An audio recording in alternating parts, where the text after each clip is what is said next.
क्यों कुइला की अग्नि रूपांतरण इतनी रंगीन हो सकती है?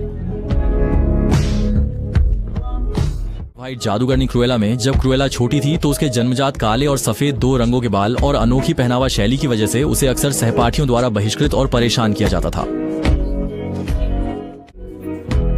कई बार विरोध के बाद स्कूल द्वारा निष्कासित कर दिया गया। बाद में जब क्रुएला की मां ने बैर्नस से मदद मांगी तो वह कार से चुपके से एस्टेट में घुस गई और बैर्नस द्वारा आयोजित फैशन शो देखा, जिससे उसे जीवन का लक्ष्य मिला। गलती से बैर्नस के पालित डल्मेशियन कुत्तों द्वारा देखे जाने के बाद जो उसे एस्टेट के बाहर तक पीछा करते रहे, क्रुएला गिर जाने पर कुत्ते उस पर नहीं बल्कि दौड़े और उन्हें खाई से नीचे धकेल दिया।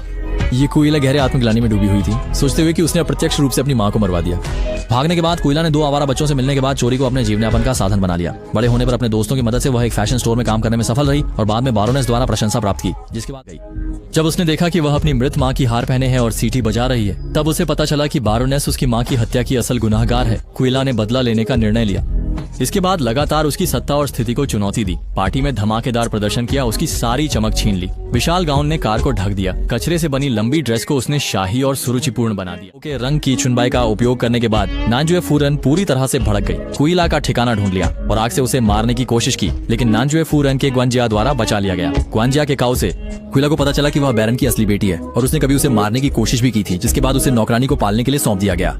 अंत में कुइला अपनी सहायक वाली छवि में वापस आती है और पार्टी में नानजुए फूरन को चट्टान के किनारे तक लुभाती है ताकि नानजुए फूरन सबके सामने उसे चट्टान से धक्का दे दे। कुइला ने पहले से तैयारी की थी। पैराशूट से बचकर सफलतापूर्वक नानजुए फूरन को जेल भेज दिया और फूचो को पूरा किया।